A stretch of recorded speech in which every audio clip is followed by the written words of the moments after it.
ये डॉक्टर साहब को जब ये कहा गया कि भाई जब आपके पास एक्सपोर्टेबल सरप्लस नहीं होगा, एक्सपोर्ट नहीं बढ़ेगी, उस वक्त तक आपका मुल्क कैसे अपने पांव पर खड़ा होगा? उस तरफ आए तो कहते हैं हमारा पास तो सब कुछ है। ये तो सिर्फ बिल्कुल गलत बातें हैं।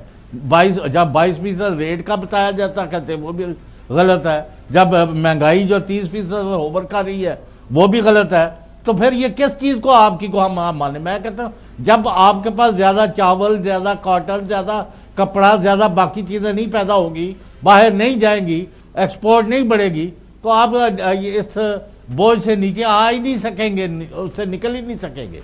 वैसे तो डॉक्टर साहब जवाब देंगे, लेकिन जो मुझे समझ आई है डॉक्टर साहब ने एक्सप्लेन किया ना, को जाहिर है उन्होंने 3-4 ममालिक का जिक्र किया है कि उनके पास इतने पैसे हैं वो पाकिस्तान के अंदर इन्वेस्ट करना चाह रहे हैं। नहीं तो देते नहीं उन्होंने। पाकिस्तान का मसला ये है बुनियादी तौर पर कि चूंकि लोग यहाँ पे आते हुए डरते हैं। डरते इसलिए हैं कि एक हुकूमत जाती है, वो अपना एजेंडा जो है पॉलिटिकल एजेंडा थ्रू जो है इकोनॉमिक पॉलिसीज के वो आगे जो फॉरवर्ड करना चाहती है वो जाती है, फिर दूसरी अपना लेके आ जाती है। तो बुनियादी तौर पर ये जो हमारे डिसीजन मेकिंग के प्रोसेसेस हैं उसको हमने ठीक करना है डॉक्टर साहब। लेकिन आप जो चौधरी गुलाम हसन साहब, जाहिर है आपको पता है वो दर्द दिल रखते हैं पाकिस्तान के लिए, वो अक्सर औकात इमोशनली जो है आपको पता है वो अपना इजहार करते हैं सारे जज्बात का भी।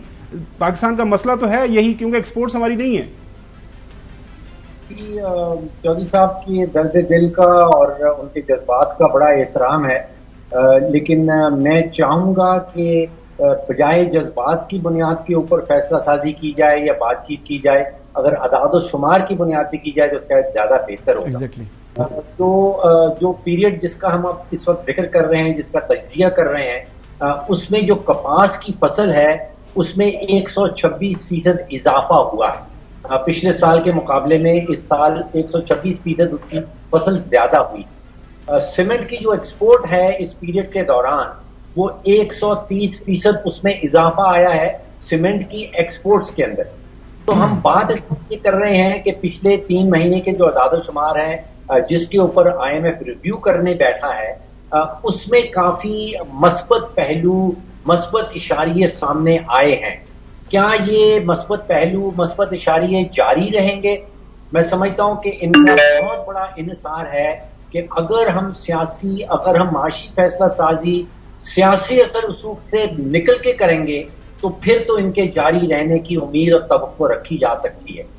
अगर हमने माशी फैसले सियासी असर रसूख के तहत करने हैं जो हम करते रहे हैं, तो फिर आप सोचिए कि मुझे उम्मीद इन इशारियों की कि ये पॉजिटिव रहेंगे वो कम हो। बिल्कुल सही फरमा रहे हैं। अच्छा डॉक्टर साहब, IMF ने अपने इलामिये के अंदर इंटेंसिफिकेशन ऑफ द जियोपॉलिटिकल जो टेंशन है उसका भी जिक्र किया। जाहिर है नाम तो नहीं लिया, लेकिन मिडिल ईस्ट के अंदर जो कुछ हो रहा है, यूक्रेन के अंदर जो कुछ हो रहा है, उसका जाहिर है प्रेशर कमोडिटी प्राइसेस के ऊपर आ रहा है। ये कितना आप देख रहे हैं कि लॉन्ग लास्टिंग है? अगर ये खुदा न खासा ये मामला इसी तरह रहते हैं, हम तो ऑलरेडी मरे हुए हैं, तो हम क्या करेंगे? हमारे तो और ज्यादा हमारे ऊपर प्रेशर बढ़ जाएंगे।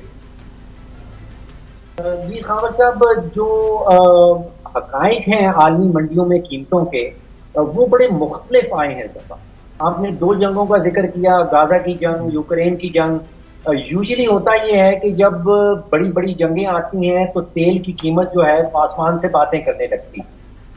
ये पिछले कोई महीने भर का अजीब फिनोमेना है। मुझे आप समझिए कि मेरी समझ से भी बाहर है कि जंगें हो रही हैं लेकिन तेल की कीमत गिरती चली जा रही। आपको याद होगा कि कुछ महीने पहले ये $90-95 पे चली गई थी, अब ये $80 का बैरल आ रहा है। उसका इम्पैक्ट हमने पाकिस्तान में भी देखा है। तो एक बड़ा मुख्तलिफ सा जो तेल की कीमतों के हवाले से आलमी मंडी है वो बिहेव कर रही है कि जंगों के होते हुए जो तेल की कीमत है वो गिर रही है। जो तेल की डिमांड है दुनिया में वो गिर रही है और सप्लाई जो है वो लगभग 100 बिलियन बैरल रोजाना की कायम और दायम है। शायद उसके नतीजे में कीमतें गिर रही हैं और ये पाकिस्तान जैसे मुल्क के लिए एक और अच्छी खबर है। अच्छा जी, मैं एक सवाल करना चाहूंगा डॉक्टर साहब, ये बताइएगा कि अभी जो IMF का जो प्रोग्राम है, जो सेकंड जब इंस्टॉलमेंट जो अभी हमारी अप्रूव हुई है $710 मिलियन की, ये इसकी पहली रकम क्या एक साथ ये सारी रकम पाकिस्तान को मुंतकिल होगी या ये भी जो है इंस्टॉलमेंट्स में मिलनी है? और ये सेकंड इंस्टॉलमेंट की आगे से अगर सब इंस्टॉलमेंट्स होनी है तो वो किस किस वक्त में पाकिस्तान को मिलेंगी? क्योंकि आज जब ये IMF की जो खबर आई है उसके बाद जो है ना वो डॉलर जो है के मुकाबले में जो है वो रुपया ज्यादा तगड़ा हुआ है, तकरीबन ₹1 जो है वो कीमत कम हुई है डॉलर की आज के दिन में। इंटरेस्टिंग बात यह है कि ये स्टैंड बाय एग्रीमेंट था, 3 एक साथ हैं। एक किस्त जो है वो पहली PDM की हुकूमत को मिली, एक किस्त जो है वो मिलेगी निगरान हुकूमत को, और एक किस्त मिलेगी अगली मुंतखब हुकूमत को। तो जिसको हम हमेशा सियासत में वो लेवल प्लेइंग फील्ड की बात करते हैं, तो शायद IMF ने भी एक लेवल प्लेइंग फील्ड कर दिया कि हर हुकूमत को एक एक किस्त मिल रही है। देखिए अभी स्टाफ लेवल एग्रीमेंट हुआ है, इसके बाद ये एग्रीमेंट जाता है एग्जीक्यूटिव बोर्ड के पास, और मेरा ख्याल है कि ये दिसंबर के कहीं आखिरी हफ्ते में या जनवरी के पहले हफ्ते में जब भी एग्जीक्यूटिव बोर्ड की मीटिंग होगी, सिर्फ एग्जीक्यूटिव बोर्ड जो है वो एक्चुअल इंस्टॉलमेंट की इजरा जो है जो डिस्ट्रीब्यूशन है लगभग 700 या $710 मिलियन की, वो एग्जीक्यूटिव बोर्ड उसका ऑर्डर कर बिल्कुल सही। अच्छा डॉक्टर साहब, एक आप इसके ऊपर काफी लिखते भी रहे हैं, मैं आपको रूटीन से पढ़ता हूं। इस जो इलामिया आया है IMF का, उसके अंदर एक्सप्लेन किया गया है कि ये जो सर्कुलर डेट है ये 4% ऑफ द GDP पे हो गया है, ये कंबाइंड गैस और बिजली का। सर इसका हल क्या देख रहे हैं? आपने बहुत लिखा है, क्या करना पड़ेगा? मतलब ये आपको अलादीन का चिराग हमें को रगड़ना पड़ेगा? यही डिस्कोज हैं, यही पाकिस्तानी हैं, यही हमारे ब्यूरोक्रेट हैं, वही सियासतदान, उनकी फैमिलीज, BOD, उनके जो बोर्ड ऑफ डायरेक्टर्स हैं वहां पे बैठ जाते हैं। आपके नजदीक नुस्खा क्या है कि वो चलाया जाए, अपनाया जाए, और ये जो हमारा सर्कुलर डेट है, अब कल भी हमारी बात हो रही थी, वो पता नहीं अब कितने ट्रिलियन पे चला गया, उसका भी हल को निकालना है।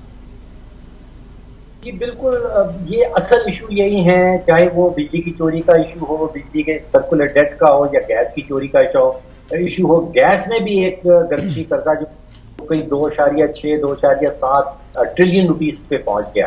देखिए हल एग्जिस्ट करता है, सियासी इसमें काबिलियत है या नहीं है, सियासी नीयत चाहिए, सियासी काबिलियत चाहिए, इन दोनों को जमा करें तो हल निकल आता है। देखिए हल बिजली का ये है कि हुकूमत का काम नहीं है कि पूरे मुल्क में जितनी भी बिजली पैदा हो रही है वो 100% हुकूमत खरीदती है और 100% फिर वो खुद बेचती है। 100 बिलियन यूनिट हुकूमत खरीदती है, उसमें से 30-35 बिलियन चोरी हो जाते हैं, जाया हो जाते हैं। हुकूमत 60-65 बिलियन सार्फिन को बेचती है, और बाकी जो 30-35 बिलियन की रकम है वो सर्कुलर डेट में चली जाती है। लुब्बे लुबाब ये है, 520 अरब रुपए की बिजली की चोरी पिछले साल की हुकूमत के अपने आदाद शुमार हमें ये बता रहे हैं।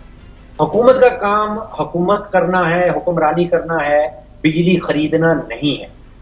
इसकी निजकारी करनी होगी। जो डिस्कोस है, जो डिस्ट्रीब्यूशन कंपनीज हैं, या तो वो सूबों के हवाले करनी होंगे या इवेंचुअली वो प्राइवेट सेक्टर को देने होंगे।